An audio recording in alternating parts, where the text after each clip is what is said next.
Recently on the channel, I unboxed and reviewed this. This is the Tetris microcard. It's a cool little credit card sized Game Boy Advance that only plays Tetris. But it does have a bigger and better brother, which looks like a Game Boy. And you know I love my Game Boys, it's this.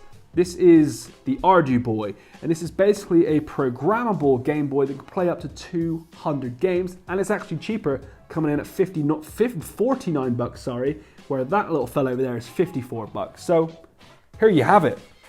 This is the packaging that it comes in, very slim, and it's basically a Game Boy aimed at people that want to play pocket-sized games based on the Arduino platform, which is a platform for programmers and gamers to make their own games, put it on a network, it's open source, and you can download and exchange games free of charge. So it's got a really cool little community behind it, and this is their Game Boy. So I'll unbox it for you and take you around it. I've been playing with it for about a week now, and I really like it. It's cool. And the packaging here is even quite impressive as well. Very slimline, tells you kind of like what to do. Step 1, power on. Step 2, insert USB to charge. And step 3, download and upload to games. So here is the handheld itself, and you get a cool little charging cable because it does charge via micro USB, and it's got like a little magnetic latch on there, so you can easily transport that, which is quite nice. Oh, look at that. They've even got some little pixel characters there as well. That packaging is really cool. Like, if you look at their packaging on the Tetris card, it's awful. Like, this is crap. They should have gone with this fella.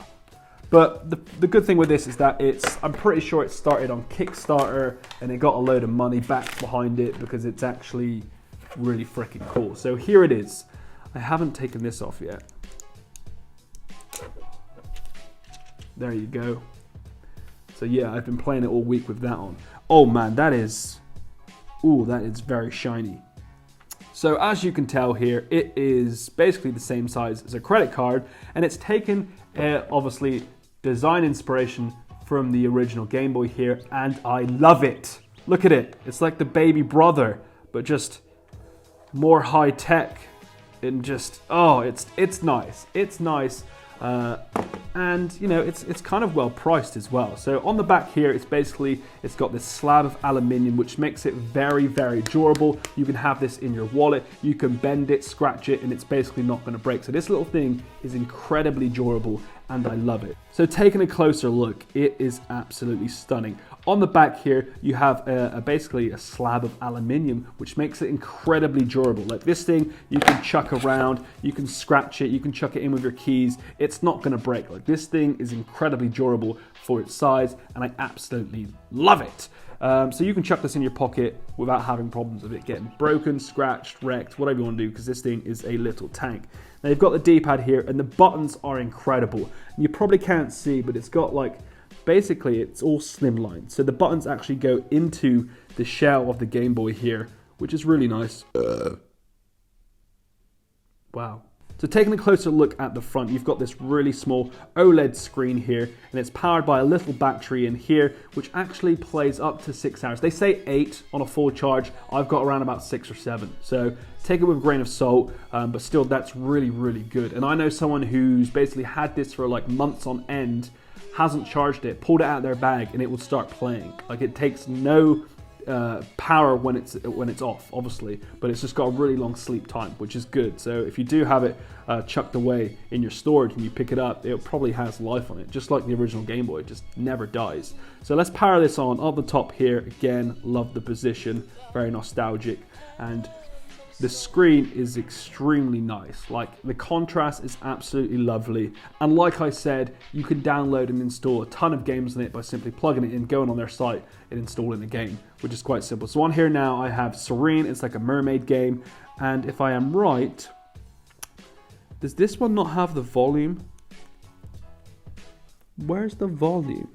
Wait, does this one not have? I swear to Lord, it had audio. Oh, it does. Yeah, I heard it then. Okay. I thought the menu would have had audio. So, you can hear that. So you probably won't be able to see it on screen. If I zoom in, you can kind of get a little example there. So let's start playing it in high score 60. Love it. So this is Serene. I think the RG-Boy team actually made this one, but the great thing with this community is that they're always constantly making new games. So you have like probably 200, 250 plus games in their library now, but let alone in 2 or 3 years, you probably have a lot more. And a lot of them like to make replicas of like original Nintendo games. So I think there was one which was like a replica of Pokemon, like Argymon or something. It's not going to be a replica, like they're very limited. This isn't exactly super powerful console, but like it can play some really cool games, and just chucking this out of your bag and playing these like really cool games. And the screen's really nice. I dig it. It's contrast. It's slightly backlit as well, so when you do play at night, you're not gonna have any problems. You'll be able to see this perfectly. I just absolutely love it, guys. It's such a cool little gift to give anyone. But if I were you, I'd just treat yourself at 54 bucks. Like, it's absolutely stunning. And as you can see, it's got like this transparent shell on the front, and the buttons actually emboss into the shell. So it's very, very slimline. Like, it's incredibly slim. Nothing's coming out. Nothing looks like out of place. It's just incredibly well crafted, and they've done a really, really good job here. It ran out of battery on camera. That's amazing. And that's, yeah, that's probably around about 6 hours. The chances of that happening is beyond me. But I promise you, the startup time is like a couple of seconds. So it's like, I was playing this when, I don't know, I was at work or something, and I'm waiting for something to happen, or I've got 2 minutes for a meeting. I'll just pick this up, play a bit of Serene, play a bit of Argymon, smash out some stuff, and then put it back down. And you can pause on some games. It depends what games are developed. If you can pause, you can't save because it has no like real internal storage. It does, I think it has, I've written this down, 332 kilobytes of flash memory. So, you know, it can store like one game pretty much.